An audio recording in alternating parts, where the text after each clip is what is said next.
couple of weeks ago, I broke my toe, and I didn't have any shoes or boots or sandals or anything that fitted my foot. So I said, okay, I'm going to go down to the shop. I'm going to ask the guy what he's got and see what he's got to offer. So I go into the shoe shop, the first shoe shop that I saw, and he says, hi. He said, your snow boots are at the till. You want to go pay for them? They're size 36. Just go pick them up. And I'm like, I just broke my toe, and you're asking me to buy a snow boot? And he said, look, I'm really sorry. He said, but everybody that comes into our shop, the first thing we offer them is a snow boot. That's what we've got in our, that's what my manager said to me, was offer them a snow boot. And I said, well, can you make a recommendation? He said, we don't make recommendations. He said, there's a whole shop full of shoes and boots and slippers and sandals. Just go back to the door, go aisle by aisle, and have a look and see if you can find what you're looking for. If you can't find what you're looking for, come back in a couple of days. We might have changed our stock. We might not have changed our stock. I really don't know. Did I buy shoes?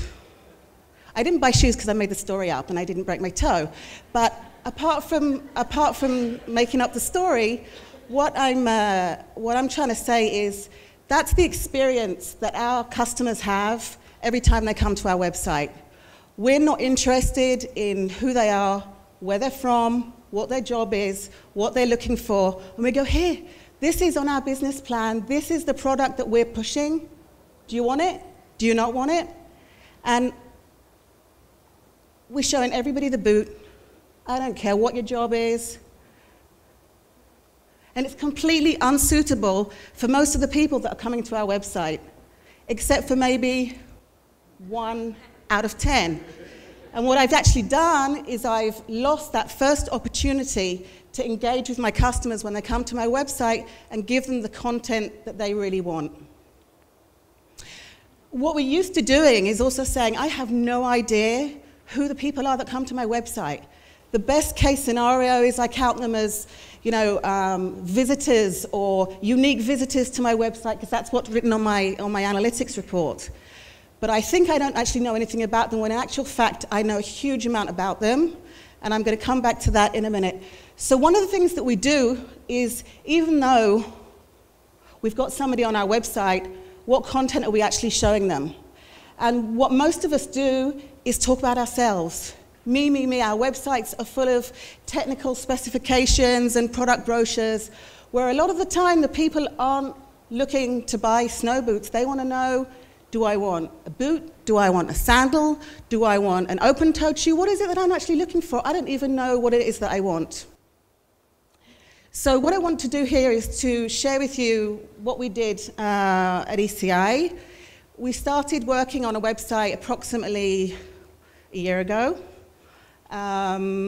What we have now, the website that's live right now, is a site that I like to refer to as the Pravda site. It's got my messaging on it. You will read what I want you to read when I want you to read it. You can't have any communication with me on site because that's not what my site does. So that's my bulletin board. And what we did at ECI, the first thing we did was ask ourselves, why do we have a website? And if we want a website to transmit our messages and be Pravda, that's fine.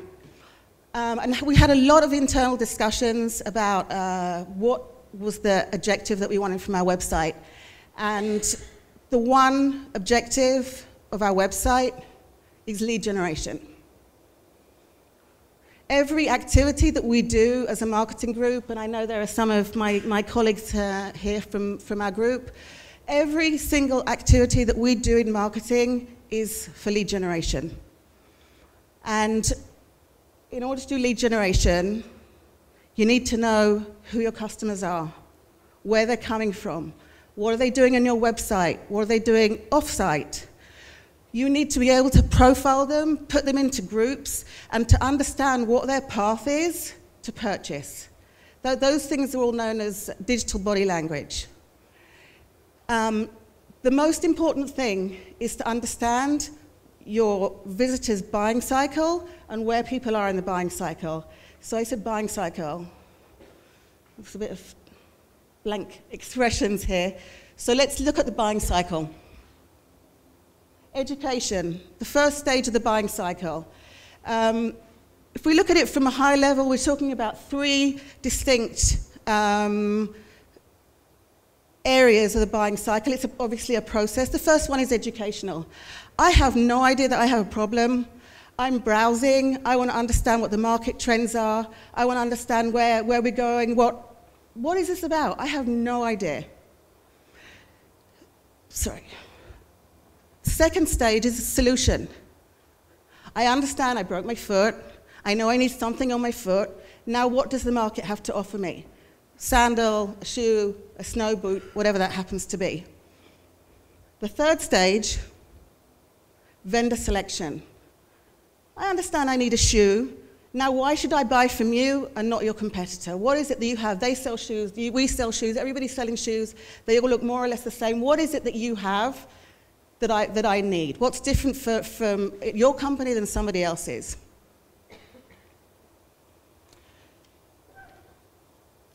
Okay. Something that I want to add here as well is that we're all in B2B, and we're not expecting from our website, we're not expecting a quick win from the website. We're not expecting anybody to click, put it in their trolley, and go purchase. We're expecting to have a conversation, and it's our responsibility as marketers to help our customers through the buying cycle on our website and make sure that they're receiving the content that they want at the time they want to receive it. So the first thing we did was we took our site hierarchy, and every site hierarchy should be the same. The first stage, that very top level of your sitemap, is educational. That's where you should be giving the information about the market. You don't, what we have done with it is we don't mention our company at all at that very top level of the website. That's those first pages that you click through. The second level is the solution. Okay, I know I've got a problem. What is it that you've got to offer me? That's where, and I'll go through also, I'll align the different types of content to the different stages of the buying cycle to make it a little bit more clearer.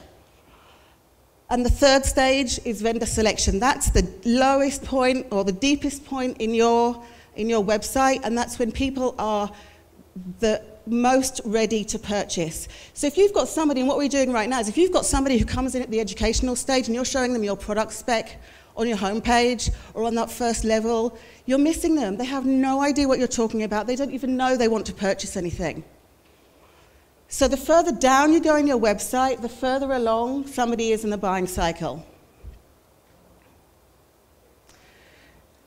The other way, an additional way, once you've aligned your site structure to the buying cycle, the next thing you want to do is offer multiple ways of navigation.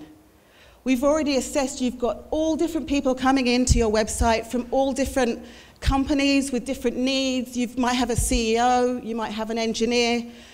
They're coming into the website, and the website that you've got, I think the statistic says 7 seconds for somebody to understand where they are, what it is you want them to do, and decide why they should do it. And that's before you have that first click. So you don't have to read it. But what we did was we've taken the navigation and we've offered different ways of navigating for different people. If I am really deep in the buying cycle, I'm an engineer and I want to come and have a look at your product specs, I can type in the name of the product and go straight into the page. If I'm somebody in a different position, I'm looking for a solution and I don't know what products make up that solution, let me look by solution. If I'm somebody who's just browsing, let me just browse. Another way of doing it, something that we see quite often, is our wizards, where you come into a website and they say, there are like 3 questions. How big's your company? What kind of solution are you looking for? Do you have budget this year or next year? And that will then, from that information, what's behind that will then take them to the correct content.